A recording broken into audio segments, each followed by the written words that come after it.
sure that everyone is familiar with this song. Hey, Sushi, you're gonna do like a brief introduction about this song or Yo, do it yo, during our segment. What up, what up? yo, GM, irashaimase. Welcome to the OMAKASE show.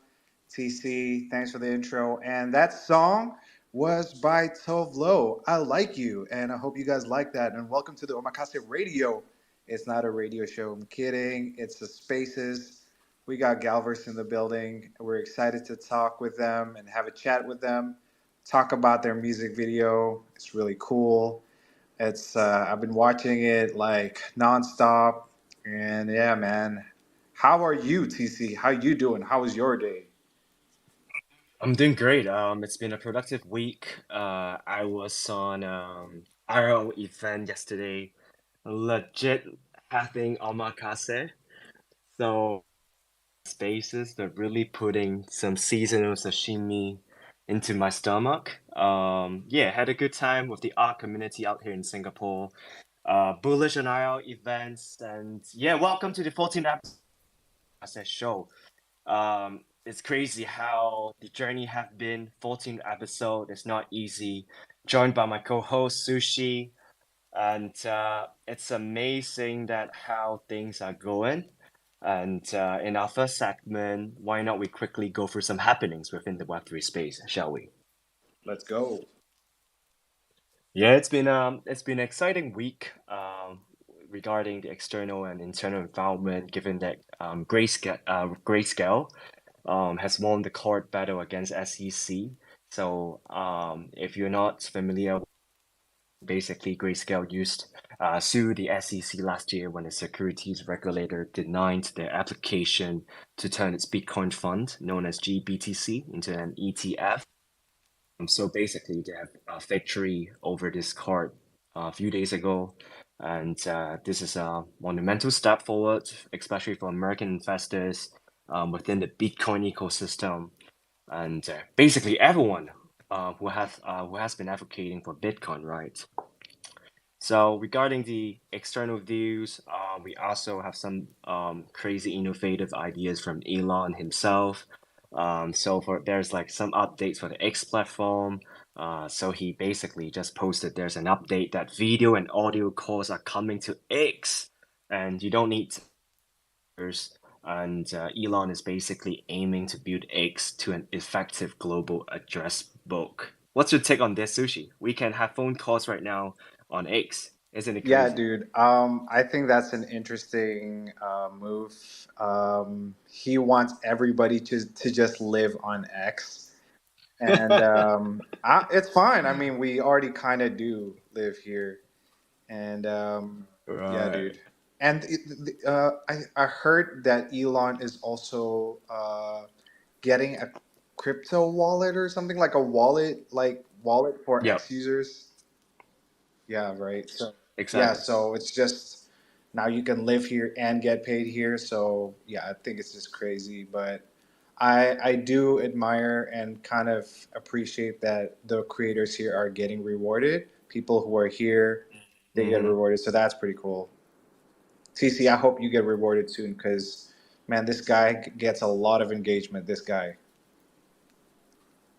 I mean, we should all be rewarded because it's a bear market and we're still here, right? And speaking of that, there's actually there's a really exciting project that is also currently minting, which is the Heart plus Craft or Heart and Craft, by Jordan, himself, and also with Art Blockchain, a collaboration with Snowfro that I'm sure that you are not you all are familiar with. So let me just twin it up here, pin that up here so that everyone can have a look at it. Right.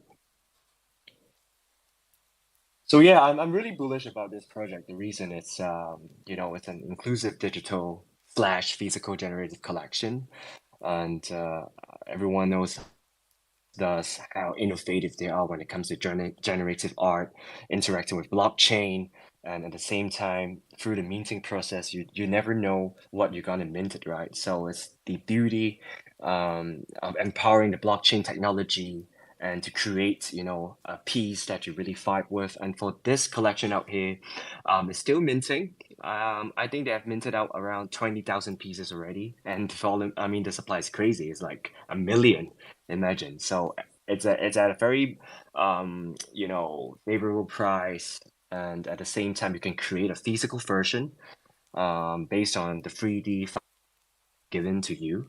So I think this will be something fun, and at the same time, you can also showcase it on Cyber. I'm recently really obsessed with OnCyber after our Evan, which is the ambassador of OnCyber. We might be featuring, on cyber spaces, in our shows, so our audiences can get this kind of visual vibes at the same time within adding this audio elements together. So we hope all these productions coming through will give you all very good experiences. And apart from that, going back to Artifact, I'm sure that everyone is talking about the Crypto Kicks IRL shipping. Sushi, do you want to throw us some knowledge out there when it comes to Crypto Kicks IRL? That's pretty huge. It's huge. I think this will be officially I don't know, is it their first? No, no, no. Yeah, I think their first or second kind of sneaker, but their first with auto lacing technology.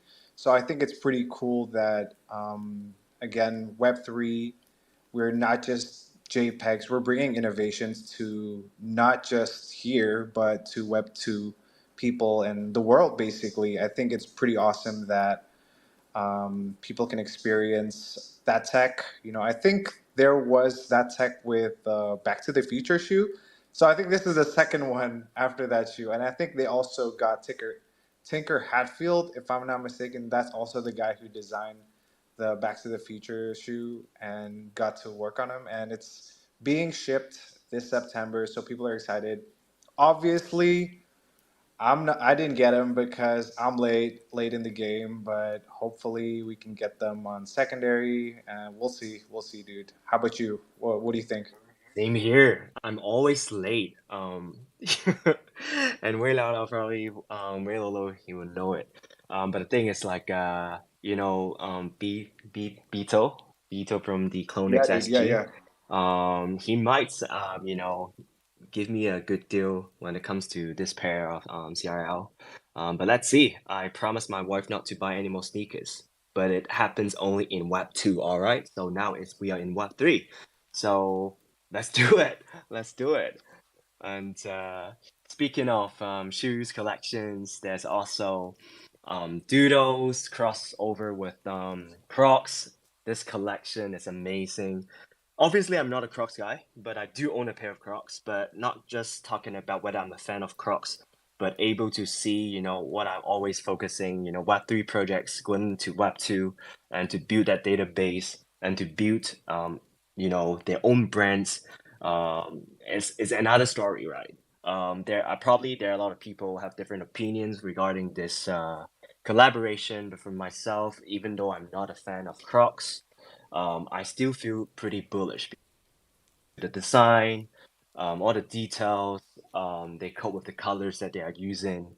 It's not like the usual colors that we normally see when it comes to Crocs. So, have you get one pair yourself, Sushi? I hope to get Crocs one day. I think I mentioned it to you before. I wanted to get the Beams collaboration, but the Doodles Crocs looks really cool. I really like the colors. It's super colorful. My wife would love it. Her art is also super colorful.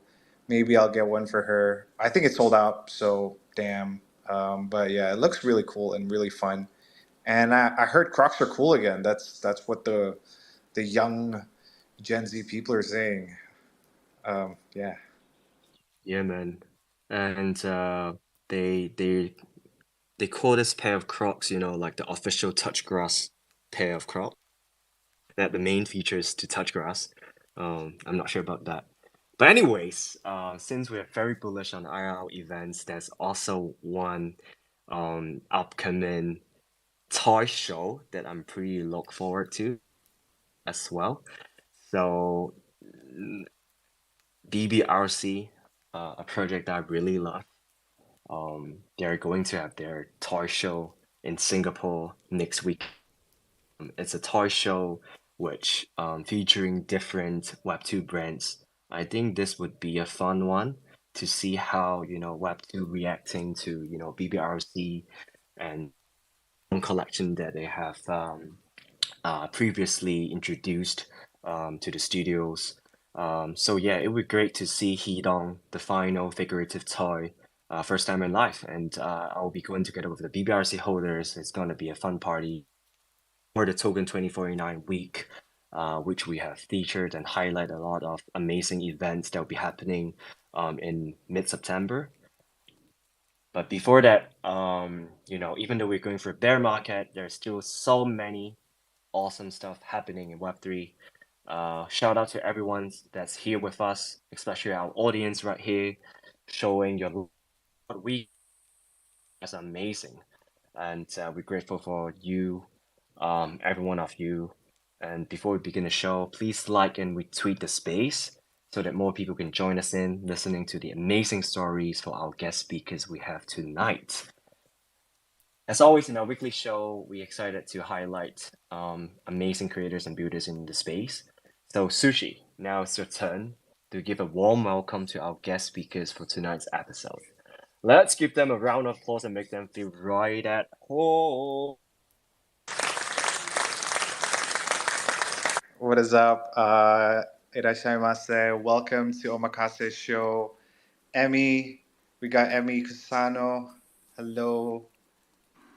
Hello, hello. こんばんは。こんばんは。こんばんは。OMAKASE show の皆さん、こんにちは。My name is Emi Kusano. What's up? Welcome. I'm the one of the co-founder of Shinsei Galverse. Together with Ayaka, I've been deeply involved in shaping the world and the concept of Galverse from its RE creative stages. And I've been always fascinated, nostalgic yet futuristic worldview. I'm so happy to be here, and we're going to talk about Shinsei Galverse tonight. Good to have you here, Emmy, and welcome again. And yeah, I think we could probably do that. While I introduce everyone, can you also introduce yourself, your name and your role, just like Emmy did? We're gonna go to Kay because I think I know Kay as the translator, if I'm not mistaken. I think I've seen you in spaces before. Kay Akiko. Hi, Sushi. Yeah, I think it's the first time we're speaking officially, but I've been listening into your space, so thanks for having me up and thanks for the introduction. Yes, I'll be translating for Ayaka today because she doesn't speak English. And yeah, it's great to be here. Thank you. I guess I'll... Welcome, yeah, Kay. thank you. Welcome, Kay. Thank you so much. And then we also got, of course, Ayaka. Ayaka Ohira. はい、こんばんは。こんばんは。よろしくお願いします。よろしくね。ちょっと簡単な自己紹介を多分してもらってて、もしよかったらぜひ。簡単な自己紹介。ギャルバースの、アーティストで、ディレクターの彩香です。よろしくお願いします。Hi, I'm Ayaka. I'm the Galverse co-founder and also the lead artist. Really excited to be here today. Thank you. Good to have you here, Ayaka. And of course, we got the one and only Waylolo. How you doing, Waylolo? Welcome. I'm doing great. You can call me Y or Jack if you want. I'm another one of the co-founders of Galverse. I do a bit of community stuff, a bit of commercial behind the scenes stuff, a bit of everything. Throw some events here and there. So yeah, whatever all the other talented members of the team want me to do, I just step in there. So that's my role. Super stoked to be here, and yeah, thanks Kay as well for being online and translating for us. For sure. I'm gonna call you Jack or Way. I'm just gonna call you Jack then. Good to have you here, Jack. And then we also got Devin. What's up, Devin? How you doing? Hey, how you doing? Devin here, last co-founder of the Galverse team, and I work a lot on the kind of product and technology side, so cooking up a lot of the creative tech that we have on the backside of Galverse. Awesome to be here. Can't wait to jump in. Great to have you here, Devin. And again, thank you guys from the Galverse team. We also see the Galverse community, so shout out to you guys for also being here and joining us in our Omakase show as we talk about music video, anime, and more. But speaking of anime, I love anime. I am such a geek. I am an otaku. Watashi otaku. 私もオタ So, ク。what ba? Watashi wa otaku desu. Anime. I love that line. So I wanted to talk to you all before we talk about that. And since Galverse is technically an NFT anime project evoking nostalgia, I wanted to know. The question is, what is your favorite old school anime? And also, what is your favorite modern anime? So, two old school anime that you grew up with, and modern anime, maybe the anime that you're watching right now, or recent animes. We can start with Emmy. That's the hardest question I ever had.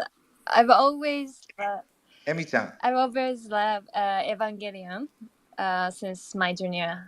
what is your favorite old school anime, and what is your favorite Oh, modern you anime? might be getting rugged, Sushi. Or, She's or, talking, or, but you Oh my might God, not be able to hear her. Is Emmy talking and I can't hear her? am Yeah. I lag?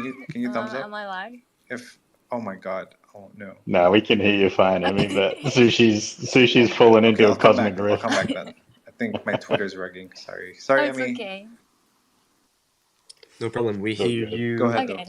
Nice, Amy. So yeah, maybe you can go ahead and to answer one of the hardest questions that you ever had. Okay, so I always loved Evangelion series since my high school days, junior high school days, and the new one, let's say, my favorite one is a Psychopath series, but Evangelion is still we got the recent show, and I love Haruhi Suzumiya, Sailor Moon, Steins Gate. Oh, sorry. I cannot pick one, but I've always loved sci-fi and suspense genre, and I enjoy rewatching them, discover new things. Super nice. That's awesome. And sorry, I'm back. I heard Evangelion, Sailor Moon, and Psychopaths. I am a huge Evangelion fan. Let's go, Shinji Kun. He's Get back in the Twitter spaces, Sushi. Dude, I'm back. Get back in the mech. I'm back. Can you hear me? Can you guys hear me? Yes, I can hear you. Yeah, Okay. All right. I'm just razzing you up with bad Evangelion memes, but keep going. I'm so sorry, guys. Twitter, Elon. But yeah, I mean, Hey, don't say that we will get banned instantly. all right. So no more the T word. It's X. Oh, sorry, All right. Follow X. the algo. Follow the rules. All right, I please. am so sorry. X. I'm just kidding. X is rugging. But there you go, guys. That's Emmy's favorite old school and modern anime. I'm gonna listen to the recording again to hear it again. I'm gonna pass it to Kay. Yeah, maybe we can ask you, Kay. What's yours? I'm here as a translator, so I might just translate for Aika, if that's okay. Okay. Yeah, I'll just you can be a Taki too, Kay. We want to hear you're speaking for the What? community tonight. Okay, thank you. I'll translate for Ayaka and then I'll let her think maybe, and then I'll quickly answer mine. 彩香ちゃん、ちょっと考えてもらって、私も答えさせてもらえることになったんだけど、古き良き時代の、で大好きなアニメ一つと、あと最近の今流行ってるやつで好きなやつ一個ずつを選んでほしいっていう話ですぐ答えられそうだったら全然すぐ。最近のアニメ見てないな。古き良きは、でもゴースト・イン・ザ・シェルが好き。で、最近のアニメはね、見てない。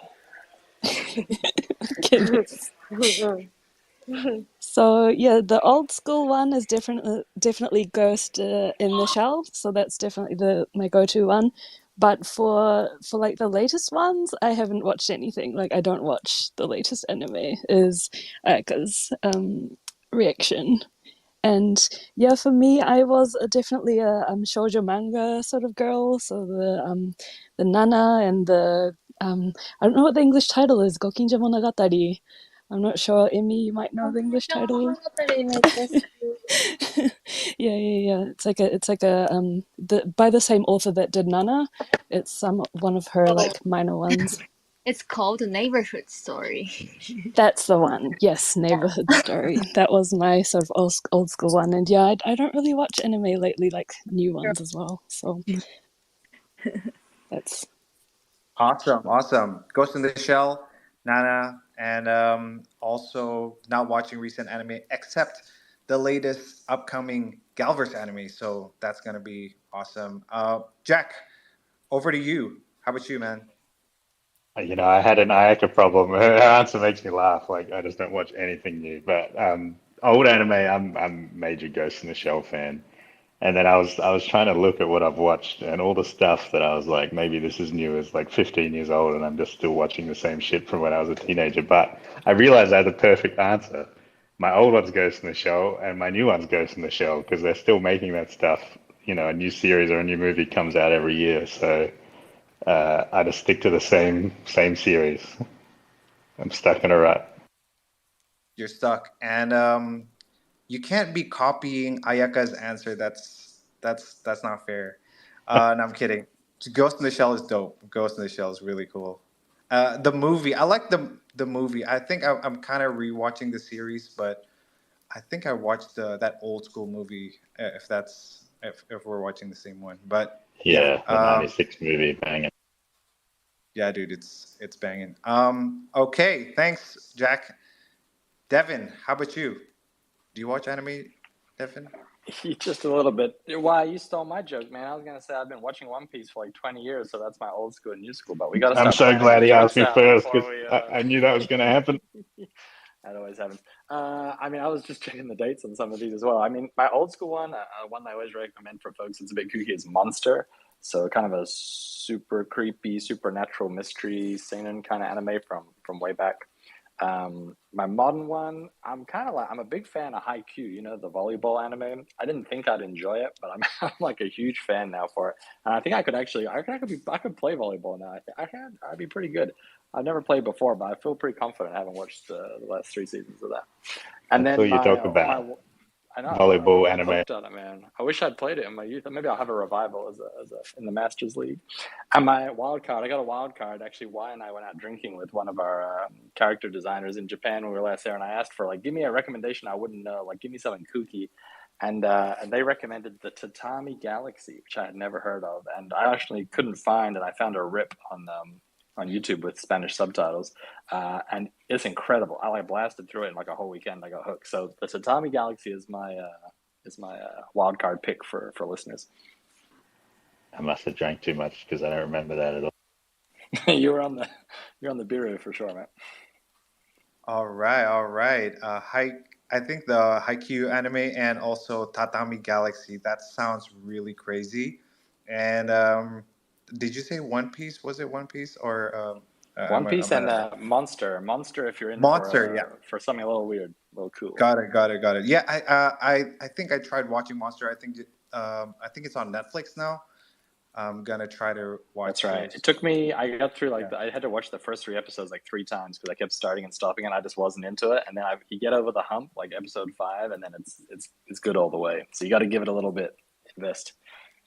Got you. All right. I will try that. And there you have it. Those were the anime recommendations from the Galverse team. So guys, go watch it. And I want to ask TC, but yeah, TC, maybe I can also ask you, TC, what's your anime, bro? Actually, I kind of like Sailor Moon. Yeah. I kind of like Sailor Moon. Which Sailor? I was born and raised in Hong Kong, right? So we don't have this, English translation. Everything is in Cantonese, so it might sound weird. So I don't think I'm gonna do it here, but I'm gonna do it probably tomorrow. But yeah, I'll go for Sailor Moon. And to be honest, Galver's art definitely reminds me a lot of Sailor Moon and the childhood times. Every afternoon after school, I just have this freaking 30 minutes. But I'm watching Sailor Moon, but no shame, right? I mean, like anime doesn't comes to like gender oriented or whatever thing. It's just like how we fight with it. But yeah, I would definitely go for Sailor Moon. Let's go. All right, Sailor Moon. And my anime, I just want to share my anime. I like Evangelion. Evangelion is my number one. Evangelion. And also, I don't have modern anime. I like old school anime. That's my stuff. But I also like sports anime, Devin. I like Slam Dunk. You should watch the new Slam Dunk movie. It's gonna make you cry. Slam Dunk, recommend as well. So yeah, next question. Really, really hard question for you guys. I got a tough one. So if you had to cosplay as an anime character for an event, who would you cosplay as and why? So I'm gonna ask Emmy. Who will you cosplay as, Emmy? That's a hard question, but I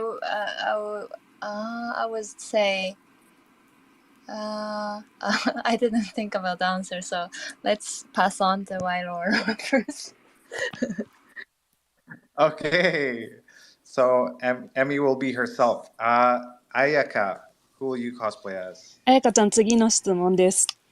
例えばなんだけど、イベントでコスプレをしないといけないっていう場合に、誰の、アニメキャラクターで誰の、コスプレをしますか？そしてなぜそのコスプレをしますか？ゴースト・イン・ザ・シェルのね、バトーさん。で、理由は、ペットボトルのキャップ2つ目につけるだけでいいから。Ayaka's in a very busy place. Sorry, I don't know Ghost in the Shell. Why you might want to help me or help me with this? It's Bato is the character apparently. Bato. Thank you. Yeah, Bato. He's the badass kind of second in command with robot eyes and a big leather jacket. Awesome. So Ayaka would choose Bato, and the reasoning being is because it will be super easy. All she'll need is 2 pet bottle caps as eyes. So that's all she'll need to do. That's the reasoning. Incredible. All right. Yeah. I never thought of that. Great answer. And Bato is really cool. Kakoi. Now I'm ready. Emmy. Yeah. Emmy. Oh, okay. Emmy, you're ready. Go for it. I want to be one of the heroine for Ghibli movie. I want to be Nausicaa or Mononoke Hime. Oh, yeah. Oh my God, yeah, Nausicaa. Again, another old school one, but yeah. Why, Emmy? Tell us your why. I always wanted to be in the Ghibli movie. Like I really attached more than Disney princess. So this is like a child dream, maybe. Yeah. That's cool. Yeah. That's cool. And I love Princess Mononoke. Probably my favorite Ghibli movie because of the wolf and the blood on her face. So yeah, that's the cosplay, having blood on your face, Emmy. But it's cool. And also the wolf. You need to get a wolf. Maybe Jack could be your wolf. Yeah. I'd dress up as the wolf. No problem. All right. Thank you, Emmy. Next, Jack. This is a very timely question because I'm actually putting some thought into a Tokyo Halloween costume party for Halloween, and I've actually started preparing my outfit already. I'm going to come as myself. I'm going to come as the Galverse PFP that Ayaka made for me. And I just pinned a tweet, and you can actually see I got the plushie of my cat that's going to sit on my shoulder ready to go. So all I need now is a green cape and a red headband, and my haircut's pretty much bang on already. So yeah, I can safely say thanks to Galverse, I am a real-life anime character. Dude, that is so cute. Did you make that yourself? Who made that? That's amazing. I wish I had enough time, but I went on Etsy and I found a lady making like plushies. I sent some pictures of the cat over, and she made it in like 2 days. I was shocked. It came straight in the post. Oh my God, it's It's amazing. It's amazing. Okay, so Jack will be Wei and Wei Lolo as a cosplay. Cool. Devin, how about you? Funny you say that. I was thinking I would go as Wailolo. So Jack, you've beaten me again. I think Biggest fan. Jack's character. I'm a big fan. Also, Jack's character's got the cool backstory. He just walks around drinking big beers in a big sake barrel all night. So I thought that'd be the best way to spend a party. So maybe I can go as Jack after a couple of sake barrels, and Jack can go as regular Jack, and we can bump into each other in the middle of the party. Devin can't cosplay as his gal because it's a little risque. It's too lewd. He's wearing, Too lewd. yeah, Can't do it. too lewd. Oh my God! Yeah. In trouble with the we had the fan art contest, the Galverse Art Matsuri last year, and let me tell you, I didn't expect some of the perverse artworks that we saw from my character, but we enjoyed them nonetheless, and they've got a place on the wall now, so I'm very proud. You needed cosplay to this year. prepare toilet paper. Toilet paper. Just That's watch right. out for the Well, rain. for clarity, just to clear it up for the listeners, my character is kind of draped in some otherworldly robes that kind of float around, like anti-gravity. And the first time we were talking about cosplay, Amy told me that I'm going to need to prepare a lot of toilet paper. And it took us about 30 minutes to debug the translation, but the way I understood is that toilet paper would make for great robes that we could wrap myself up in. So that's an ongoing meme at the Galverse HQ. Oh, I'm crying. It's a funny memory. I love how creative you guys are with the toilet paper and being yourself. It's amazing. But yeah, that's it, guys.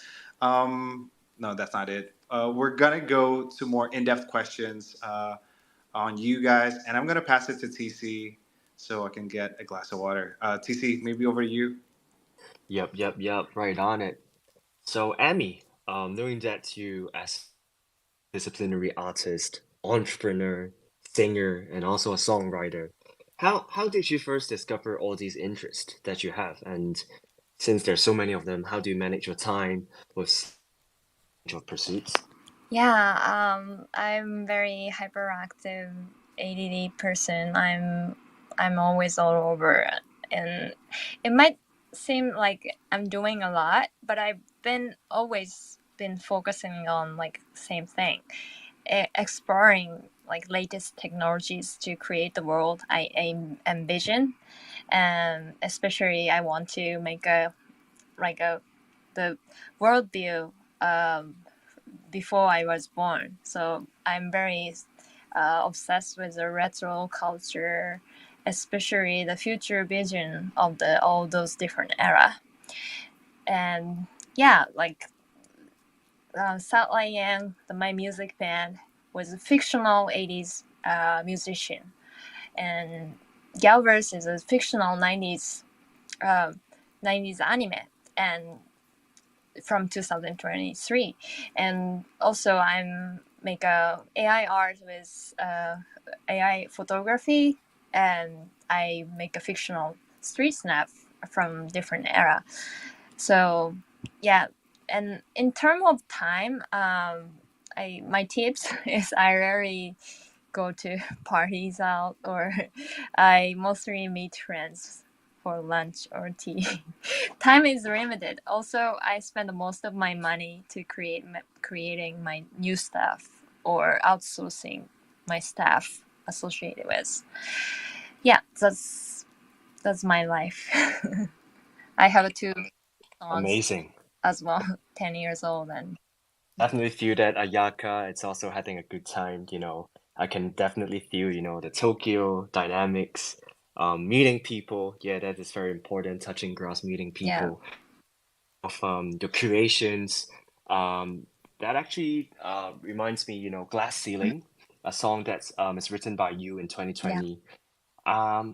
Please correct me if I'm wrong. Does that mark the first collaboration you had with Ayaka, who also created the music video? Oh, it's actually a second collaboration, but the first one was Okay. I was on the music video, which was directed by a different person, but Ayaka created the anime part, and also we haven't collaborated. Ayaka did the BJ from my life, and she drew like a real character of me. And so we've been working together for a while. And yeah, our first collaboration was actually another music video called Take On Me, the Japanese cover, aha. So you should check it out. She created amazing first animation. And yeah, she's incredibly talented. And I was really, I was a really big fan of her, like from the start, from I met. And yeah, we both were deeply attracted to the aesthetic of anime before we were born from our childhood. So we wanted to create like something together, like always. But all we can do was like music video or like a really short version. So we wanted to create a longer series or a long movie together as on a dream. So the Galverse actually make it happen. And I was like always obsessed with magical girl culture. I was really nerdy kid when I found out the Sailor Moon. Oh, there's an ancestor of Sailor Moon, and I was digging all the magical girl history from Showa era. Oh, there's a like Japanese animation industry was really influenced by Bewitched, the soap opera of like US, and like I got the really lots of like digging, and at the same time, Ayaka was really obsessed with cyberpunk anime and more like a shonen manga. I actually got into like shonen anime style from junior high school, so I was really shocked. I wanted to create a work where the badass girl was, you know, in the counterpart, because like we wanted to, you know, mix that Sailor Moon and Akira got together. And Glass Ceiling was also like parallel structure that we recreate, you know, like a strong girl, like girl in the center, gal game. So like we use motif that games, video game where a man, you know, pretended to date woman. So like like that was the first prototype of the Galverse. Yeah, I love it because when it comes to the Glass Ceiling music video, we can see like a pixelated version of the gals. So it's amazing to hear how your second collaborations and actually paved the way and for the birth of the Galverse NFT project. Thank you so much, Amy. So yeah, let's Ayaka's creative process and also how she got influenced um, like during her childhood and the things that she watched, the books that she reads. So Ayaka, being heavily influenced by Akira and the style of Tezuka Osamu, as well as drawing inspirations from her childhood and reading a lot of very different references. So how have these inspirations shaped your growth as an artist? Thank you, Kay, for translating. Hope it's not too long. Let me know. Just stop me whenever it's too long. No, you're good. Thank you. Thank you for checking in. あやかちゃんへの質問です。子供の頃とかからの影響についてちょっとお話聞きたいんですけど、アキラとか、あと手塚先生とかの作品にすごく影響を受けてるっていうふうに、あと子供の頃によく読んでた本とかからも影響をよく受けてるっていうふうに聞いているんですが、どういうふうに、それについてちょっとお話を聞けたらなと思います。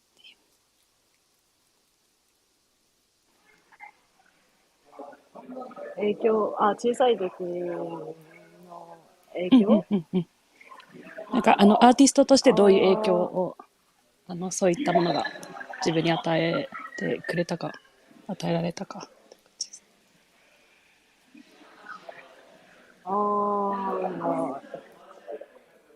なんだろう、むずい。That's a hard question.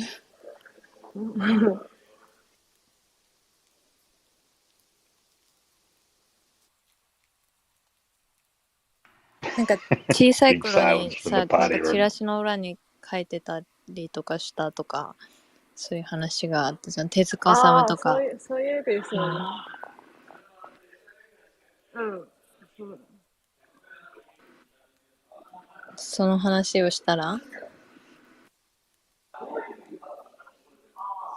ああ、で、小さい時、漫画描くの好きだったから、チラシとかに、の裏とかによく絵描いてたかな。それは何のアニメの絵とか描いてた？普通にオリジナル。オリジナルで描いてたんだ。で、なんかその時に影響を受けたものとか、なんか読んでた漫画とか、アニメとか。なんだろう、そういう時は、なんだろう、何でも読んでたの。なんだろうな、種村有奈が好きだった。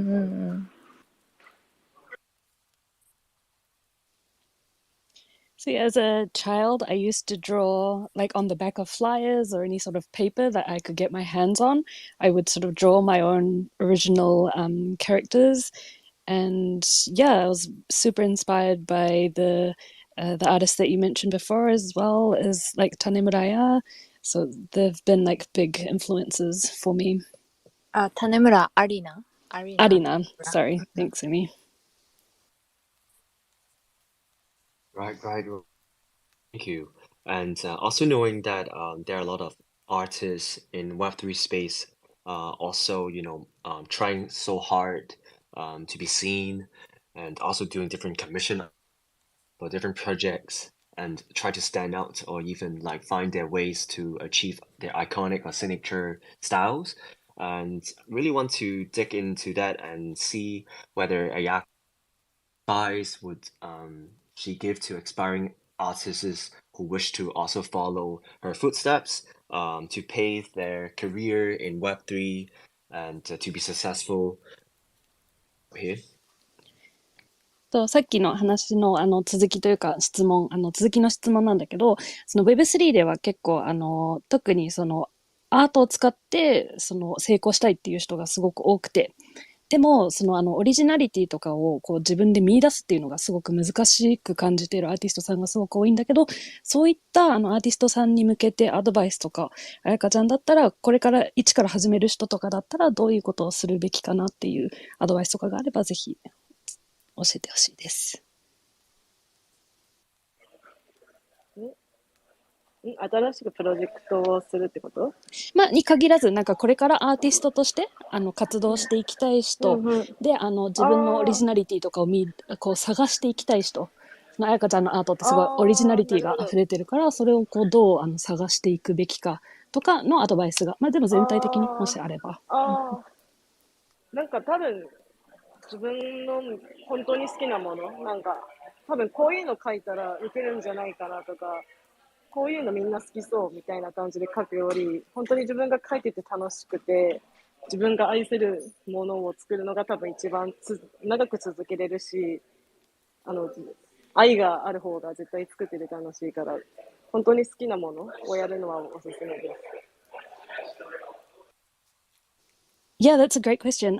So my advice to aspiring artists is to do what you love, to sort of believe in what you love, to not do things that you think other people want to see or they want to sort of be experiencing. But if you pursue what you love, then you can do it for longer and you enjoy it and you have fun. So therefore, that shows in your art as well. So that's my advice. Thank you, Ayaka. Yeah, we don't feel like it's a grinding if we really love something. So just to do what we love. Thanks for the alpha and thanks for the translation, Kay. It's amazing. All right, so Jack, I see in your bio that you're bringing dreams to life with Galfers NFT. Can you share what dreams were and how is it coming to life with Galfers? That's a good question too. It was especially pulled from like a throwaway line in my bio, but I think actually like I probably even wrote that. Our team first met after we launched the project. Like I was old friends with Devin and Ike was old friends with Emmy. And we launched Galverse and did everything online. So it actually never met in person. And that was April last year. We kind of we launched, and then May we all met up in Tokyo for the first time after it was a thing, and like we had to, deliver this huge project that we dreamed up. And I remember like early on, we had a dinner, and Emmy actually gave a speech where she said something like, thanks for sharing our dream, because that was really what got me on board, was hearing Ayaka and Emmy's dream of making an anime and seeing Ayaka's art, which is obviously so good. And at the time, I felt like I was kind of sharing in that dream a bit. And then I think over time it's changed as well. Now we have all these community members and so many people involved in it.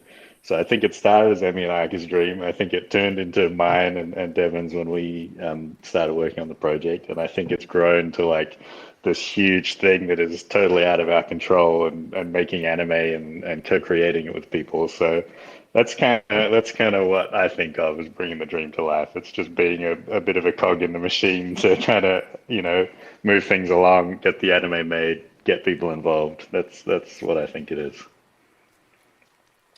100%. You're not just bringing dreams to life for yourself, but you're also bringing dreams from for your community. Who would imagine that they could be part of, like the creative process when it comes to creating an anime? So shout out to you all bringing dreams to life. So Dev, knowing that you're also the Dev, you are the creative tech for Galverse. Of course, developments for the team, not only the generative RPFPs, but also a lot of different techs that you build for the Galverse. Of course, later we're gonna go deep to the new contract developed and innovated. But we want to really know, like, what were the biggest challenges while you're building, everything from scratch, and probably a lot of innovative things that needs to, like, putting ideas to practice is a whole different story, right? So what are the challenges and how do you overcome them? Yeah, good question. I mean, we've talked a lot at Galverse about, like, we're a very small team, as there's only 4 of us, and it's worth calling out and acknowledging up front. We got some amazing, talented kind of freelancers and individuals and community members who work with us on lots of stuff. Sally Danger, who you may have seen, is just an all-star, FX engineer out of Los Angeles, who's helped with so much of bringing the VTubers to life. Jarvis, who's based in Tokyo, has been helping out with a lot of our AI models. So we love to engage folks. Ray Tracer has been helping us out with lots of the video content. There's so many to shout out. I don't want to go through the whole list, but we'll call them out at the end. But lots of folks helping us. So one of the challenges has been, we're not VC funded, right? We didn't take a whole bunch of VC funding. We went totally 100% independent studio, which means like every dollar is so precious, right? And so we are always up against budgets and timelines, and how can we do it smarter, cheaper, quicker than other projects that maybe have like a lot more funding or a lot more engineering and things like that. So I'm always proud of, and I think we make a point of, like, Galverse is usually first to a lot of initiatives, and we usually do it in a pretty special way, and that means there's often a lot of like gaffer tape and manual work that Y and I are often doing on the back end, like manually typing names into spreadsheets and things like that. But we definitely punch above our weight in terms of team size. Some of the things, you've probably seen quite a few, but we obviously had the launch of the VTubers, so really high quality, some of the most high quality rigs I think I've ever seen. I used to work in the VTubing space, and the Galverse ones from Sally are world class for sure. We obviously built our own full token gated and trait gated vending machine digital storefront. That was super early. Like now I think we see a lot of those kind of technologies, but the ability to upgrade your GAL with special upgrades and change their on-chain data with a vending machine that's totally based on the GAL that you sync with it, like that was super ahead of its time.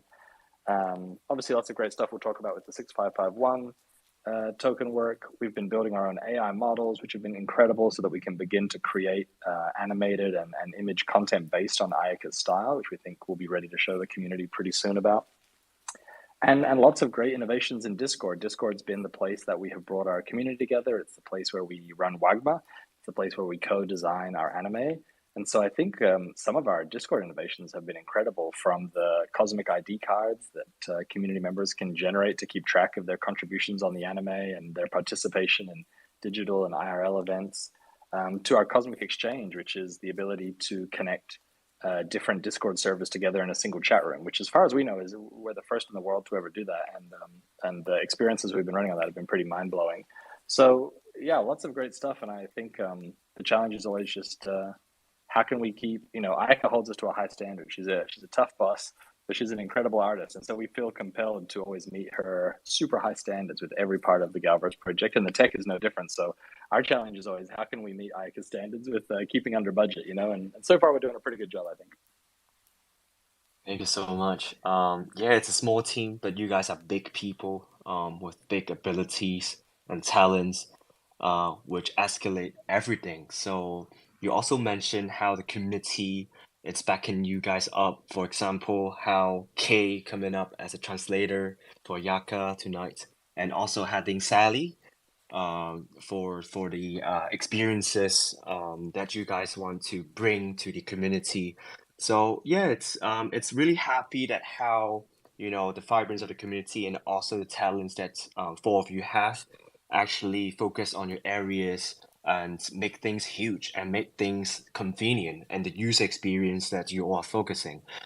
So this is a question for everyone, right? So just now, Dev, you kind of shared about like the dynamics of the team, how you guys work together. So maybe Amy, you can start, answering this question, and then after that we can have Wei, and then we can have a Yaka. We know that like the team have diverse culture and backgrounds, but also coming together to form Galfers. So how's the dynamics about like how does it feel to work with your teammates? Try not to fuck them. Yes. Try to say something that's good, something that's Uh-huh. nice, and that's to you, Jack. But I know Let me Emily's gonna listen. let me start ranting against Devin and all the trouble he puts me through. Oh boy, oh boy. Just to make sure that this space is Uh-huh. recorded. So yeah, all right, Amy, please go Yeah, ahead. it's been really amazing because like not just our four founders, but also the community members came from all over the world, and they have every member has a like different culture background, but we are really connected to each other. Like when we are referencing like all the like anime culture and aesthetic, and we really click each other, and it's been really nice to working with Jack and Devin, who is based on Australia and US, so we can't really see each other that much. But yeah, I feel like we are living in the same planet and sharing same dream and same animes, and yeah, it's been really amazing.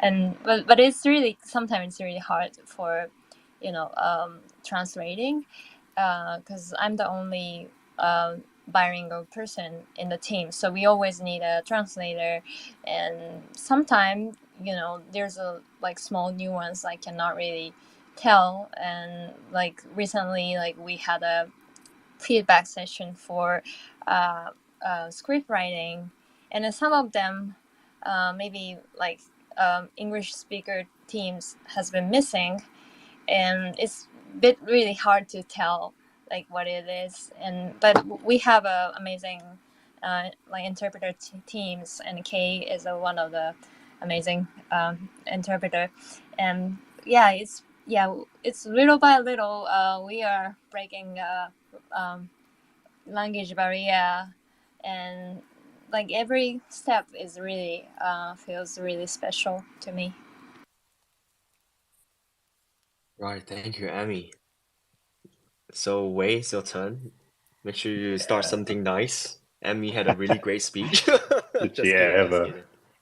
I mean, she's right. It's been super interesting working through the language barrier, and like Emmy herself does a great job. She always says her English is not that good, but from day one, she's helped us out big time on that. And I mean, early on, like even in our team Discord, Devin built a translation bot for us because we were putting the project together, and I would be typing stuff in Japanese, and it's this whole thing. You got to kind of like go to a translation app, copy and paste it in, do all that stuff. It takes a long time. So we've been working together for almost 2 years now, but you just got to learn how to work through that. And, it would be great if Dev and I were bilingual as well, but we're not. And, My Japanese textbook sitting on the desk next to me is still on page 5 or something because I feel I'm too busy on Galverse stuff. But I can order food and beer at least, which is a start. But yeah, I think I won't go on for too long, but I think we've just been really lucky with the team makeup. Like by chance, we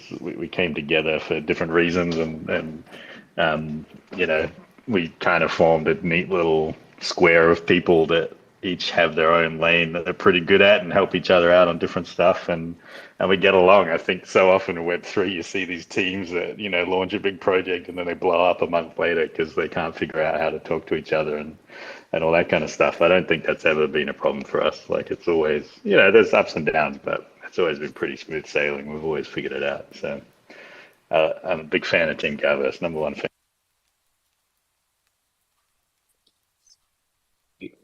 Thank you, Jack. All right, Kate, would you mind to translate that to Yeah, of Ayaka? course. Thank you. Thank 彩香 you. ちゃんに質問で、これ今、順番にみんなに言ってもらってるんだけど、このチーム、4人のチームで働いてみて、一緒にコラボしてみてどうだったっていう質問で、エミちゃんは結構言語の、壁とかが結構チャレンジだったっていうことと、ジャックもそれにちょっとついてちょっと触れてたのと、あと、とにかく4人でこう集まれたのがすごいラッキーだったよねっていうことを内容を言ってたので、彩香ちゃんもしそれに追加することあったらお願いします。そうね。私もでもすごいこのようにバランスが良くて本当奇跡のチームが集まったなと思ってて、なんか今まで私はフリーランスのアニメーション作家で全部一人ですることが多かったけど、なんかアニメ作ったりお話作ったりとかするのは得意だけど、なんかどうしても宣伝したりとか、なんか面白いみんなが楽しめるコンテンツを作ったりとか、そういうのはすごい本当に苦手で、なんか作って満足タイプだったから、みんなで PR したりマーケティングしてくれるチームがいるっていうのは、なんか本当になんかありがたいことだなってすごくクリエイター目線ですごい感じます。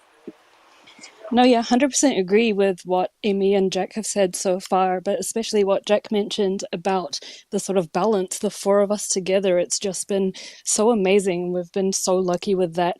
And up until now, I've been like a freelancer, sort of working on my own as like a solo anime artist, basically. So it's been sort of like, I've created my work and just put it out there, and then that's been it. I haven't been able to sort of market myself or sort of go into thinking or like creating artwork that is fun for other people. It's just merely been me and my art. But to have that team who can sort of think about the marketing and about the people who will receive it, and to be able to do that as a team has been really amazing. Thank you. I know that sounds random, but like hearing the language, the Japanese language, just it's so meditating. I know that sounds weird, but but jokes aside, I just want to say, yeah, what Ayaka simply is saying that is like the art itself will speak. There's like no language barrier when it comes to good pieces of art and the energy, the messages behind it. So, Dev, do you have any things that you want to add when it comes to working with the team dynamics based in different countries, challenges, or anything that you appreciate that you feel that you want to share? I think everyone summed it up pretty well. I mean, I'll just say, like, for sure, I think it's a super unique team, right? I think it's like a 1 in a million team. You couldn't even plan putting together this group of people if you tried to do it deliberately. It's just one of those magical things that happened. And like lots of challenges, right? Like there's a tax we pay for being so unique and having different languages and different backgrounds and different geographies and different time zones. And that tax is usually logistical and translation, but that's a pretty easy tax to pay to get to work with these people and create something this unique. So, not without its challenges, but I think if you want to do something, pretty unique and pretty special in the world, if it was easy, everyone would be doing it, right? So we'll keeping on. Thank you. And when it comes to the Galverse, and it features diverse female characters, and I believe in Ami's and Ayaka's interview, they emphasized empowering women in Web3.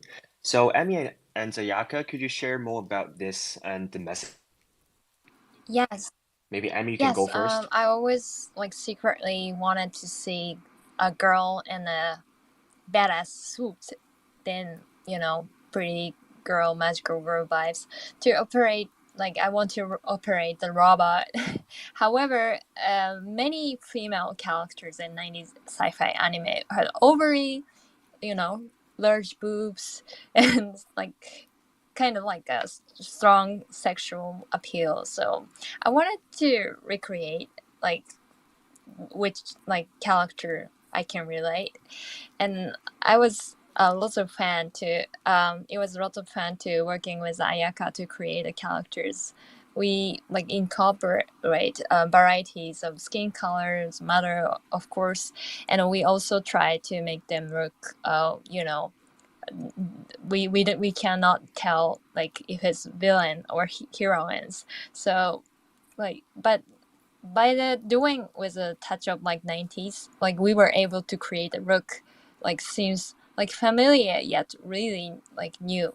So many women in the space, everyone says like oh, like I finally can relate this anime PFE. I always wanted to have like anime PFE, but many of them has a big boobs. So however, not only women but also a man feel stronger with a gal PFP, and I feel the number of men like who recognize themselves, we were like cute and strong, is being increased, and we are like referenced like Japanese garu culture. So garu is a Japanese fashion group that thrived in 90s, and Ayaka is actually the pure gal. So like they're really badass, and like they can wear what they want. Like they're not really care like what the men think. Like that kind of vibes. Like I get the essence from Garu into this Galverse, and yeah, it feels really empowered to have this PFP so far.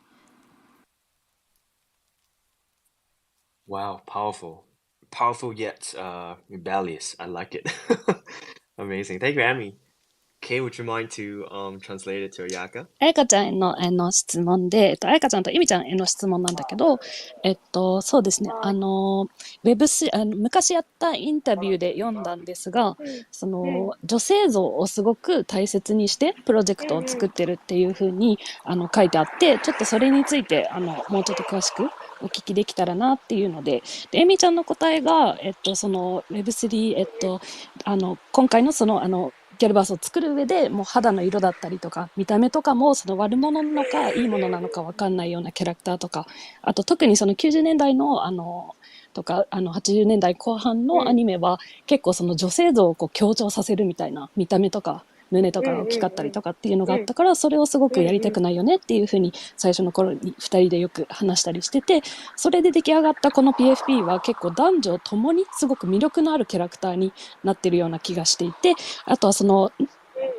日本というかその頃特有なそのギャルのカルチャーがすごく反映されてるファッション面とか、あとやかちゃんのその昔からのその好きな見た目とかにすごいつながってるっていう話をしてくれたから、もしそれに追加する部分があったらお願いします。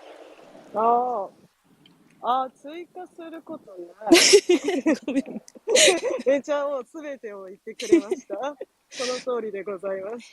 Yeah, Emmy did an amazing job at answering that question, so I have nothing to add. So unless you have any questions, yep, go ahead. Maybe we can ask Iger about what Garu mindset is. I think that's an important part of understanding Galverse and the message behind it. あやかちゃん、じゃあ、ジャックからの質問で、そのギャルのその試みみたいな、その、大切にしてることみたいなのをせっかくだからぜひ教えてほしいっていうことです。ギャルの美学は、まあ、他人の評価より自分の評価とか、まあ、うちら最強っしょみたいな、まあ、強いぶれないギャルマインドかなYeah, it's a great question from Jack. If I were to sum it up, it will basically be, it's always your opinion over someone else's, and we are the best people, we are the best type of people in the world, and I think that sort of sums it up in the best way possible. We talk about that a bit. I just want to bring it up because like Emmy and Ayaka explained kind of Gao mindset to me once. And you don't have to be a woman to have Gao mindset. Like you can be a guy with that same thing. But I think it's kind of like, living life in your own style, like not apologizing for doing what you want to do, things like that. I think that's kind of, part of that optimistic mindset of the Garo fashion tribes that kind of inspired this whole wacky project. Well, thank you. Yeah, be yourself all the time. Appreciate yourself. And thank you. Thank you, Kay. Thank you, Ayaka, for your answers. And yeah, appreciate Kay. You're not just like the questions, but also translating the answers from our guest speakers. So it's amazing. So before we dive into the questions on Gal first, which I pass the mic to Sushi, this question is actually basic for Annie, but it's also asking on behalf of Sushi because Sushi is now also working on AI, and you're definitely the most appropriate person for this question. So, briefly touch on AI and creating art with AI. So, for Annie, we can see that your AI art has been amazing, blending photography and ritual yet futuristic kind of vibes into your pieces. Can you tell us a bit about what you got interested in creating AI art? And also, that's what Sushi mentioned. How on earth do you create them? So let us know about your creative process. Oh, thank you so much. Yes, I first tried to incorporate AI into my music video in 2017, and then I tried artificial intelligence to my like installation work in 2018, and it was like technically difficult at that time, and I tried to like use like I tried not to use incorporate into my work for a while, but it didn't go well. So I didn't touch for a while. But from this beginning of this year, I started to using RE Midjourney, and I announced a series called NeuroFat at the Digital Gallery Festival Bright Moments, Tokyo. And yeah, like I've been street photographer in Harajuku from age 17 to 21. So like I'm very fashion otaku. So like if I references, if I quoted Claire Silver's quote, "Taste is new skill," my fashion otakuness was my skill. So I was be able to create what I wanted to see once in a my knowledge and taste so far, and I continue to generate over and over without sleeping every day. So yeah, after like starting touch meet journey, I started using various combinations such as stable diffusion and runway, but I mainly use mid journey to make my concept working. And I have been heavily like involved in the concept of Galverse for the beginning, but since the anime started, like I kind of have handled over like much creative direction to Ayaka, so which has freed up my time. So thanks to NeuroFat, like at Bright Moment, it was really successful, and I got invited to Claire Silver to have a exhibit at the Christie's and Gucci auction in July, and also this month I will be exhibiting in Unit London, which is my famous contemporary art gallery, and also Gateway Korea blockchain. Like this is happening like since I started my journey this year, so it's been crazy. I've been on the WWD cover, and yeah, it's been really cool. And also if I'm speaking about the Galverse community, the community people really inspires me. We are like utilizing AI tool to have a brainstorming when we have a Wagma process. We have a Midjourney in the Discord server, and I cannot draw like Ayaka, but I have an idea. Like everyone in the community has a like really great idea. They all came from different backgrounds, so they know like lots of like different references. So they're always like, maybe we can reference medieval weapon or like Japanese sword, and then we mix together, and we have a AI specialist, Jarvis, that we mentioned earlier, and Jarvis really teach me like how to make AI and stuff. So yeah, it's been so amazing journey, and I'm very empowered Web3 and AI. I'm very super fortunate. Beautiful. Congratulations on your upcoming show with Unit London. Unit London is huge. I sound exaggerated, but all these emerging upcoming artists, they're all represented by Unit London. So if you happen to be in UK, London, on the 5th of September, it will be showing for a month. You have to get to Unit London. Go there, meet the people, talk with the people. And yeah, Sushi, gonna pass it on to you. For sure. Thanks, TC. And Emmy, I'm also inspired by you. That's why I'm also trying to, trying to do some AI, but I don't know. My AI stuff's just weird, but let's try. Let's try. You never know. But yeah, let's go to Galver's. Questions for, now we already get to know the team. I want to talk about the project as well. The first thing I want to talk about is the co-creation process of Galverse. We had a quick discussion on this during our quick call the other day.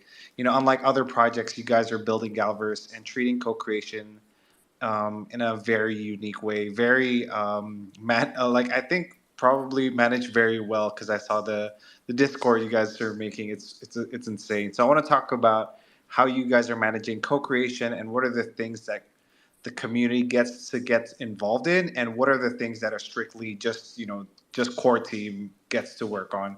Can you share us more on this creative process? So I think maybe we can go to Jack, because I think Jack, you shared this bit as well to me. Yeah, I can dive into that. Yeah, it's been really interesting. I mean, we've been learning as we go, but before we launched Galverse, part of the whole pitch was this is Web3, and like we love transparency here. We love to get community involved, and we want to make this as open as possible. We don't just want to sit in a dark room or, some conference room and make all these decisions ourselves. So that's where Wagmar came from. We're all going to make an anime, and the whole concept behind that is that gal holders, pretty simple. You hold a gal, you can be part of our community, be part of the Discord, and you can help us make the anime through its whole kind of life cycle. So, starting from the creative side, and as it moves through production, even getting to promotion and launching it out into the world and things like that. And hopefully, everyone learns something along the way. That's kind of the goal. But I mean, we've had to experiment. We've had to do some tests and mess around, see what's fun. Before the anime even entered production, it took us a while to find a studio. Definitely took us a while to find a studio that was willing to, open the doors and do this kind of co-creation part with us and be transparent. Ayaka was making manga to start with, so we did Wagma Manga, which was a really stupid long abbreviation of, we're all going to make manga together. And that was a way for us to kind of have a little laboratory, what's actually fun, what creative parts are cool. So yeah, we basically now, anime's in full production. We made the music video, which we did as much Wagma as we could. So we had assignments there for people, to help design characters, to help us, design planets and backgrounds and things like that. All sorts of stuff, and to get your gal character in the music videos. So I think in the end, over 20 kind of community gals made it into the Tovlo music video, which is pretty huge. A couple 100,000 people have seen that. So there's some famous gals out there in the world now, and they got to do that by designing their characters kind of full body look, whether that was AI or just sketching or collages, stuff like that. So it's pretty broad. We try and do as much as we can. It's hard to say like where the line is drawn, because even through this whole process, we didn't make a big anime before this. We're not an animation studio. We're working with a studio in Tokyo. So we've been learning like, what are the different stages of production? What parts do we have enough time to get input on? Because that's a huge thing. Like schedules are tight. So we got to make sure, we can get community input. Ayaka can actually look at it all. She can work through what's interesting, and she has time to do the design. So I think right now we have a whole bunch of stuff live. There's people designing kind of props like, weapons and vehicles and things that'll appear in the pilot, and designing characters and backgrounds and stuff. And I think part of the cool process of that is that, Ayaka sort of picks the favorite things, and she incorporates different elements, and then it's not just her working on that stuff. All goes into the animation studio, and you have these professionals kind of work it into an actual anime. So you get to see the end result of kind of your work or your ideas funnel their way through and get turned into something really cool. And sometimes it's, these legendary artists that have worked on anime like Akira or Ghost in the Shell, taking your ideas and turning them into a final product. So it's a pretty cool process. We think it's pretty unique. We're still learning, but I think we got it down pretty smooth now. And talking to Ayaka, I think she really enjoys that side of things. She really enjoys working with the community. And I think the surprising part, not to go on too long, but we started off mostly creative, because early on in the anime process, that's where a lot of that creative work happens. It's character designs and storyboards and stuff.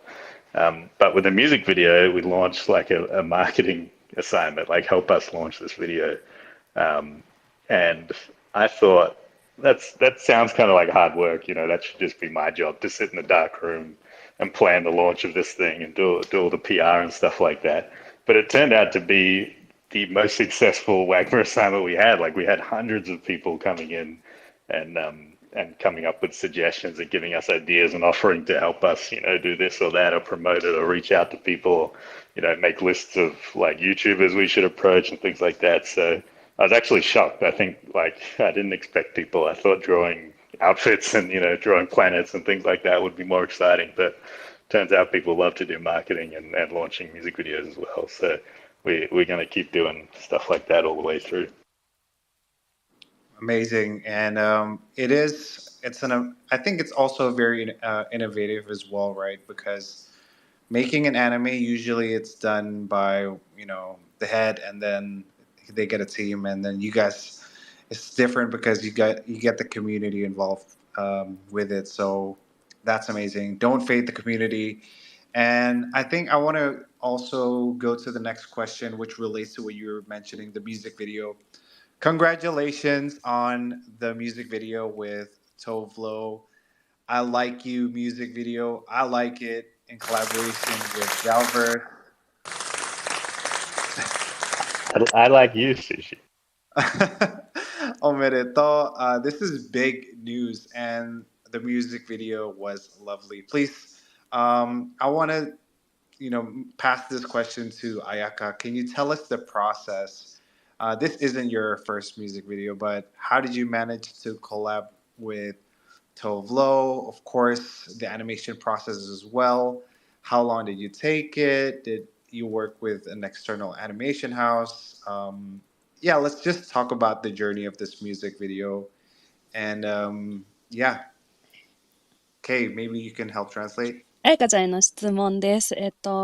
東部とのはい。ミュージックビデオのうまくいきましたね。本当におめでとうございます。僕もすごく大好きですって寿司さんが言ってて、で、どういうふうに作られたのかっていうのを、プロセス周り、アニメーション周りとかっていうのを全体的にちょっとお話をお聞きできたらなっていう、どんなアニメーションの会社とコラボしたのかとかっていうのをお聞きできたらなっていうので、この1個前の質問で、ジャックが、MV 作る上で、結構コミュニティと一緒にいろいろやってったこととか、あとギャルが今日も聞きに来てくれてるギャルが何人か出演してる話とかをしてくれてるので、あやかちゃん目線のディレクター目線でのどんな感じだったかっていうプロセスを教えてほしいです。はい。まずアニメーションに作ったのはアーチっていうアニメ制作会社の人とやって、何から話したらいいんだろう。アニメ制作会社を探した話からした方がいいのかな。その話した？いや、してない。なんか多分トーフローとのコラボレーション中心に話すといいと思う。トーブはどっから話したらいいんだろうな。ストーリーが長すぎて。トーブに決まったとこからでいいのかな。頭部に決まったところで、なんか頭部、イメージ、こんなイメージで伝わって、そこから、綾香のアイディア入れて。最初は頭部に決まって、で、なんか私のイメージ的にギャルバースだから結構こう、すごい、なんか宇宙っぽい感じの楽曲が来るのかなって思ってたら、めちゃめちゃラブソングっぽいのが来て、で、どうしようって思って、すごい曲自体すごい90年代っぽい感じですごくギャルバースに合ってると思ったんだけど、歌詞聞いたらすごい I like you って連呼してて、この彼女のラブストーリーとギャルバースの銀河に広がる物語をどうつなげようと思って、すごい考えた結果、なんだろう、トーブローが実はギャルバースなんだけど、ギャルバースに覚醒する物語の中で、ちょっとなんだろう、敵に立ち向かいながらも好きな人のこと考えてるっていう、ちょっとなんかギャルっぽさみたいなのがあったら面白いなと思って、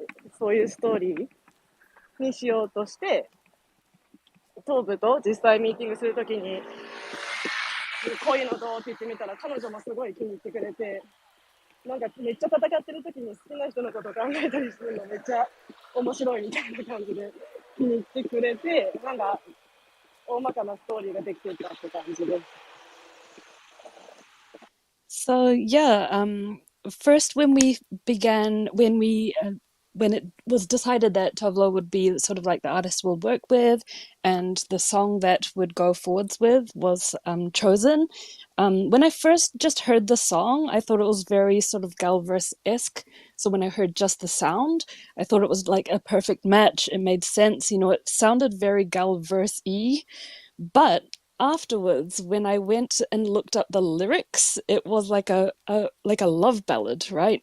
She keeps on repeating the lyrics, I love you. It's like a love song towards someone that she has lost. And so I was like, oh no, like how do I link this love song to Galverse? And so the song itself is very, it's a 90s sounding song. So like the vibes definitely go together, but how do I sort of link these two completely different worlds together? But then it just came to me one day of sort of creating this character who is Tovalo herself inside this Galvus world. And she sort of goes out to go against all these sort of bad people and sort of grows as a person and realizes that she's a powerful girl herself. And that sort of realization sort of storyline. And so we pitched it to her and she loved it. And that's how we sort of came to with this storyline. Amazing. So it starts with the song and then you guys created the story. And guys, if you haven't watched already, the OMAKASE fam, be sure to check it out. It's on YouTube. We pinned it up here. Get some likes, share it on Twitter, rewatch it again, comment, do all that stuff. It's amazing. Omedeto once again for this music video, and hope to see my gal in the next music video. I didn't participate that much, but hopefully we can get that. I'll tag you in on the next assignment for that. Let's go, dude. All right. I think we're using a lot of time, so I'm gonna get to the next question. Galverse recently entered the next era of NFTs, and the entire collection has been upgraded to the ERC 6551, giving all gals a wallet. You can store cryptos, NFTs, and stuff, send stuff with it. So, can you tell us a little bit more on this upgrade, why it's pretty important for the project? Since it's kind of the new tech upgrade, I'm going to give it to Devin to probably answer it and tackle it. Yeah. So for those who maybe haven't heard about this recent, I guess, like tech advancement in NFT space, so there's a new standard called ERC 6551, but you might have heard it referred to as token-bound accounts, or TBAs. It's kind of the new lingo that you're here. And I mean, there's a lot involved in this, but I think we'll keep it a little bit light. But basically, TBAs make it possible for an NFT to also be a wallet. meaning that the NFT itself can hold, it has a wallet bound to it, and the NFT can actually hold on to Ethereum, it can hold on to ERC20 tokens, it can hold on to other NFTs. And so the analogy that we've been using is think about your NFT now as kind of like a video game character in a game, and it has its own inventory, right? It has its own backpack. And so if you were playing a video game, it's kind of pretty common, right? That your character would be carrying maybe some armor, maybe it's got a sword and a shield, maybe it's collecting some gold and jewels, and it would carry those things with it. And that's kind of like essentially what the TBA or token bound account kind of brings to NFTs. And so that means, with rolling this out to Galverse, it means when we hit the switch, every gal now has like a personal inventory. So gals can carry NFTs, gals can send NFTs to each other as gifts without knowing who exactly owns the gal. And what that really makes is interesting is when you think about purchasing a gal, let's say on a marketplace today, you're not only purchasing the gal, you're also purchasing all of the items in that gal's backpack that now come along with it. So this becomes a really interesting way to bundle NFTs together, which is super interesting. Now, that's maybe the first half of the equation. So you hear that and you're like, okay, that's kind of interesting. Like, that's kind of cool. Like, it's really fun for teams to airdrop stuff and, they could feel like you have an inventory and maybe that's got some GameFi applications. But then it starts to get really interesting. So the other half of 6551 or TBAs is that it imbues the NFT because the NFT now has a wallet, right? Like what it actually, in order to get that wallet, what it actually has is a smart contract account against it. So it really has the full range of permissions and abilities that your wallet that you would use today actually has as well. So you can sign into dApps with your NFT. You can sign transactions as your NFT. Any actions that you take on the blockchain that are recorded are now not recorded against the parent wallet, but actually recorded against the NFT itself. And that's where things just get super interesting. Because if you think about today, there's this awkward split, right? Where you're sometimes participating in communities and you're repping your PFP and you're growing the identity of your PFP in the space. And there's a legacy, there's a history associated with your PFP. But actually that's all tied often on the back end to the parent wallet, whoever owns the asset. But now all of that legacy, all of that history, all of that content, everything will belong to the character. And so that gets super interesting because it's going to really change the game for reputation systems, for on-chain reputation identity, for rewards and community reports participation. And it's also going to change the nature of buying and selling NFTs. Like we've often, we joke about OpenSea, obviously for us it's called BrokenSea because since the first release of Galverse, OpenSea has never actually featured the full Galverse collection. We actually have over 2,700 traits, and OpenSea can't handle that many. We've talked to their support team. We've got some friends in tech. We've talked to their higher ups. They're not interested in supporting a collection as big as ours. So we have been working on our own ability to show the full case of Galverse and other platforms. But OpenSea has never worked for us, and I think that OpenSea is increasingly irrelevant because when you think about 6551, when you go to purchase an NFT next year, you're going to be asking questions like, well, what's in its backpack? What activities has this NFT done within that community? What reputation does it have? How many transactions has it signed? How many DAO vote proposals has it signed on? How many Lens protocol followers does it have on Lenster and Web3 social media? There's going to be all these dimensions that you're going to consider when you evaluate which PFP you want to purchase, because you're actually not just getting a piece of artwork now, you're inheriting an entire identity. And so for us, this is, I'll stop rambling, but that's why we get so excited about this, because so many fans resonate with, the creative world of Galverse. So many fans rep their Gal PFP. They love to embody that Gal on various, IRL and Web3 platforms. And so we see this as just the next way for them to deepen that relationship with their Gal, to have more fun with their Gal, to go on more adventures with their Gal, and for all of that to be recorded, for there to be a record of that, so that they can show others, they can show their friends, and they can also show the rest of the community what they've been getting up to. And for us, that just sounds super exciting. It's really dope, and we could hear the excitement. I can't wait to get stuff on my Gal as well, and hopefully get rewarded as well and show it off to you guys. And because I think we still have a number of questions, so I'm gonna This one's for you as well, Devin. We've seen that you partner up with Voltaku to create gals as VTubers. I love that update, that feature that you guys are making. Amazing. What are the exciting contents that you've seen as gal VTubers have created in the past? And what kind of games have gals been playing with their VTubers? Devin. Yeah, shout out to Voltaku. They've done an incredible job, and we talked to a lot of different VTubing studios when we started that project, and lots of them are great. Honestly, we met so many cool individuals and cool creators, but when we met with Sally, she's got she's a big nerd like us. She loves anime. She loves vintage, nostalgic, aesthetic anime, and she was just able to incorporate all of the small nuances of Ayaka's artwork into the VTubers, which we didn't even think was possible. And actually, Sally was the only engineer we met who was able to pull that off. So shout out to her. She schooled us big time. We learned some lessons. So I think because the VTubers are so detailed, they're so expressive, we're seeing actually so many different ways that people are using them.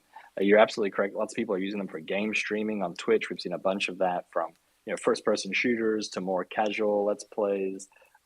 For folks who don't necessarily want to be on camera but still want to have a representation, maybe want to rep their gal, it's been a really awesome way for them to tackle game streaming and start to play with that. And we've had a lot of folks who we have a VTuber 101, by the way, in the Discord. So if you're just curious about how it works, like, drop in, we can show you some guides, we can help you get set up and play with the tech. We've had a lot of folks do their first ever game stream because of Galverse and the VTubers. This has been a safe way for them to be online, a safe way for them to feel comfortable game streaming and not having to maybe show their face. So that's been super. Anytime we get to help people have fun for the first time with a new piece of tech is always a lot of fun for us.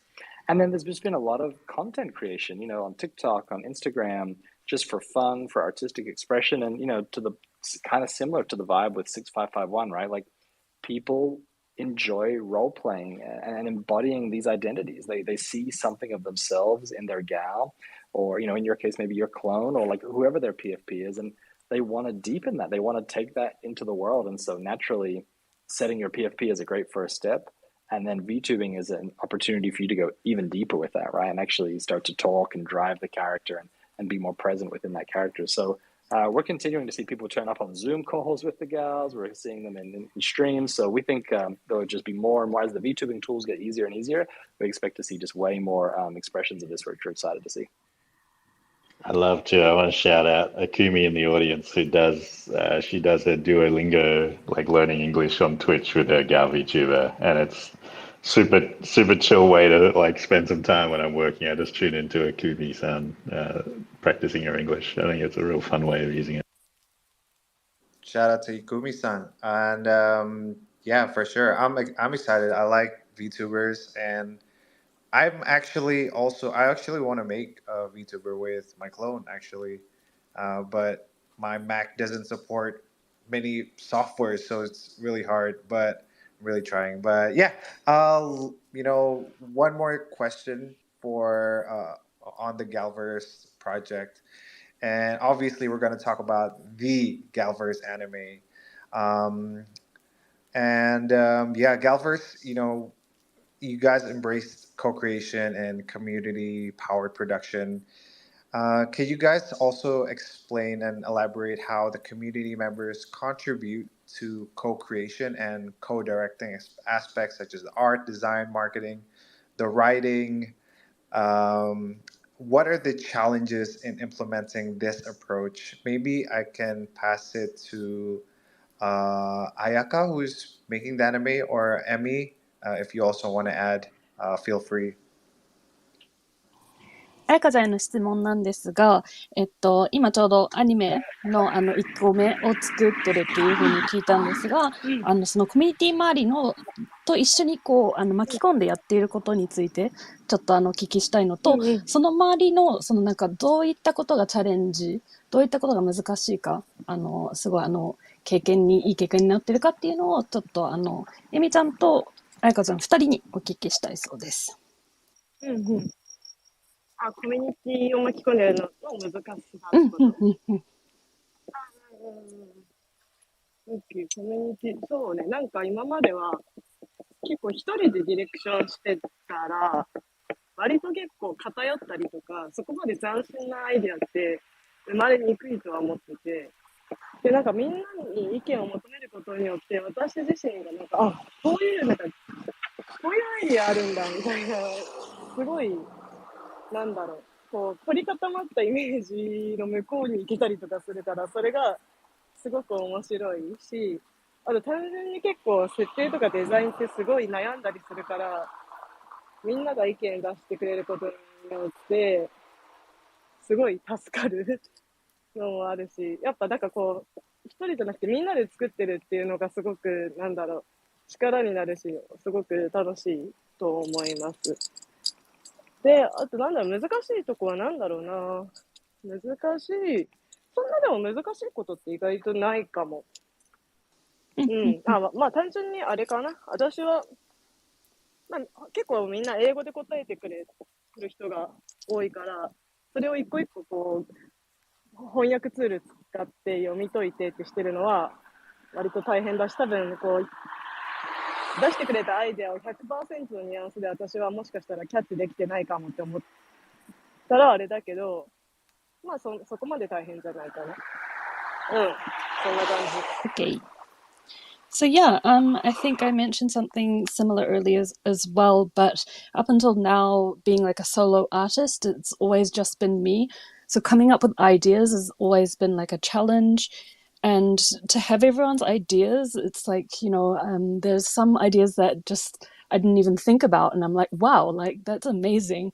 And especially with like the design side and also sort of like creating the world, that is probably the hardest part. And to have everyone's sort of input is so helpful, and it's so exciting to just get it all together as like a group, you know, as like a group design sort of project.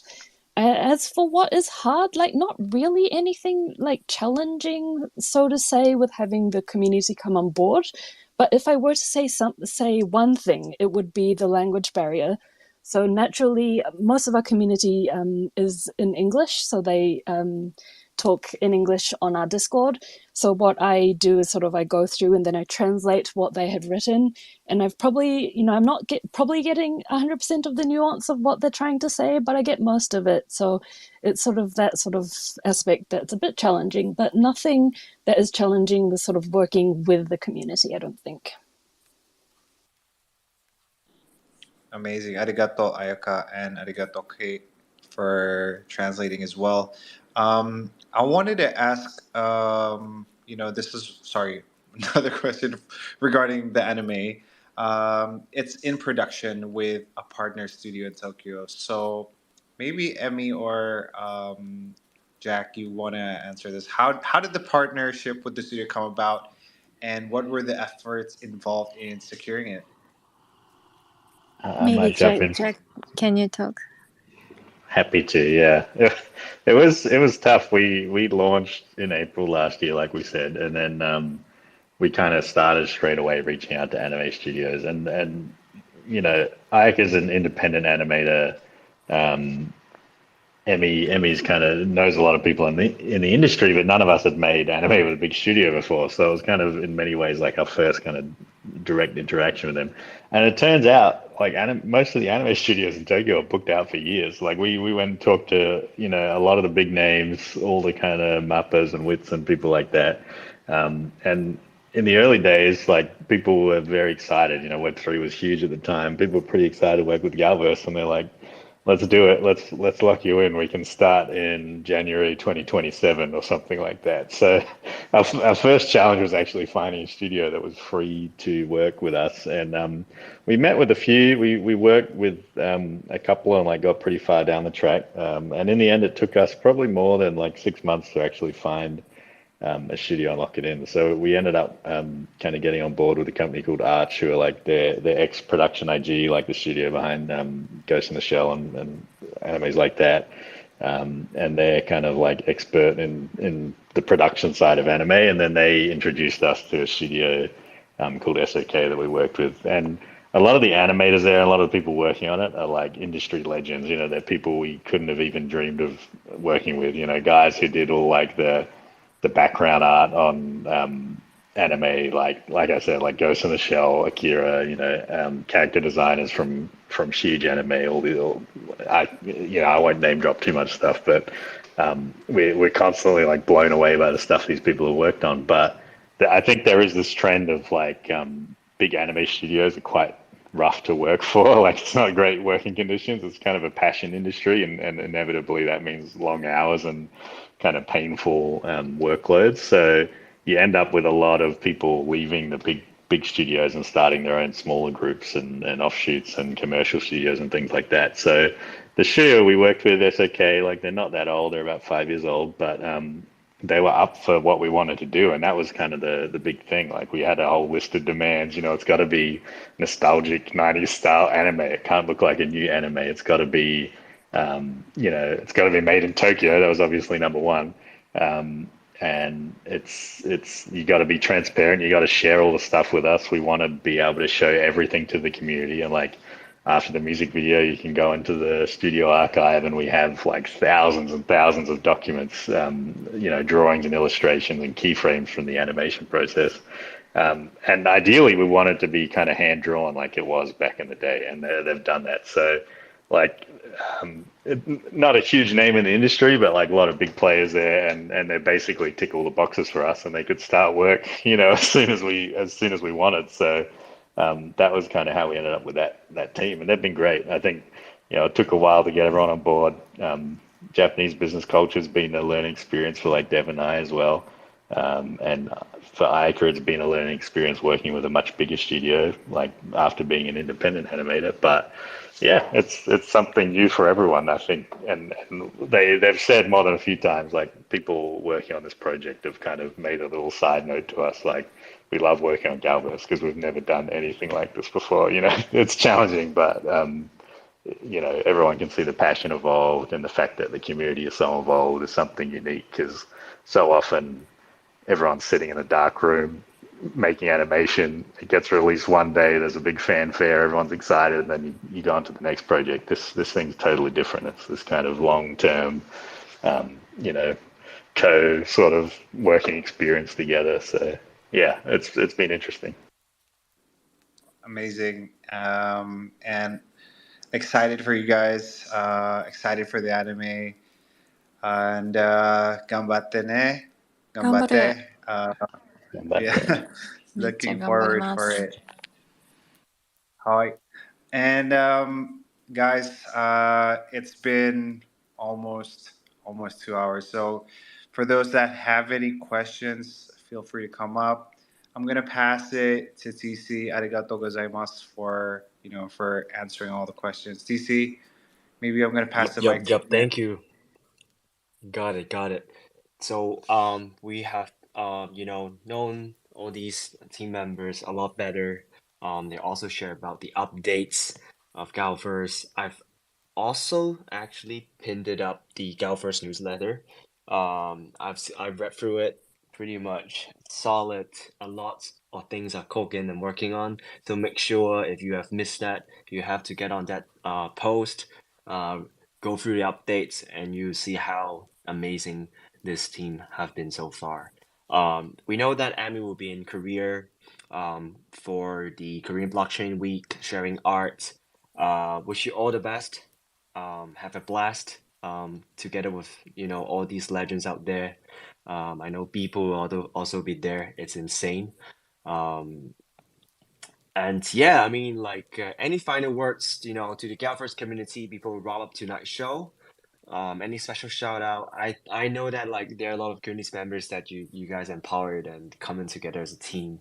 That you have thrown in names, giving flowers. They're amazing. But before we wrap this up, Daph, you want to start? Do you have any things that you want to just share with your community, and to keep them happy? Well, I would say thanks for turning out to the spaces and get back to work. We got a lot of work on the studio floor. There's a lot of assignments going on, so we'll see you in there in about 30 minutes. Get some coffee. Heartwarming. Yeah, like while Ayaka and Jack and I are in the bed, Devin is awake, so we are like 24 hours open. The sun never sets on the Galverse Empire. Yeah. And if you find me on a Korea Blockchain Week, I will give you Galver stickers. Let's connect. Yeah, and my message is related to the cosplay question, but Asami in the audience and I are cooking up some plans for Halloween Party 2023. So if you're in Tokyo, keep that weekend just before Halloween free. And if you're not in Tokyo, then you should make plans to show up. Ayaka-san, any last words? 彩香さん、最後に何かコミュニティのみんなに一言あればお願いします。よかった。なんだろう。ギャルバースのアニメ見てね。OK です。Yep, so make sure to catch the anime when it comes out, is Ayaka's comment. Perfect. She's a woman of few words. And big thanks to Sushi and T-Dog for hosting us tonight. It was super stoked to be on here, and thanks for putting so much time into researching and digging into the project. Sushi, I can tell you even learned Japanese for the space, which is amazing. So. Yes, thanks to Terrace House. Wakarimasu, Ayaka-san. We're gonna watch the anime. Ikuzo.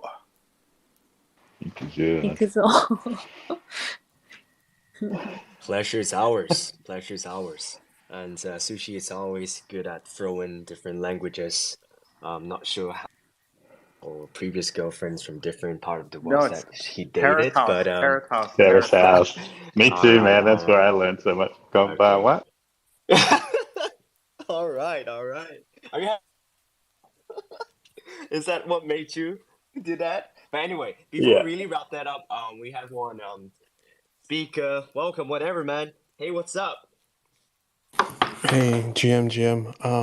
Believe it or not, my wife is the one that she was the one that told me about this spaces. She was like, I'm in a spaces and they're speaking Japanese. And then I was like, are you just sitting there listening? Because she watches Terrace House too. So I was like, oh, maybe she's doing that again. But then I'm like, there's no subtitles, so I don't know what's going on. Yeah. And then she was like, no, they're speaking English too. And I was like, whoa, this is crazy. Because normally the Japanese spaces, I've sat in them for hours and they don't speak English. So that's why I was here. I was like, oh man. And then I found out that you guys are about to wrap it up and I was like, no. So I started DMing you and I was like, yo, dude, please tell me when you're going to do this again. And because I wanted to attend. I like making new friends. And I could actually say something. Let me know if you understand what I'm about to say, okay? I'm going to say, so, okay, wait 1 second. Let me just think about it. Okay. 猫が大好きです. Tell me something.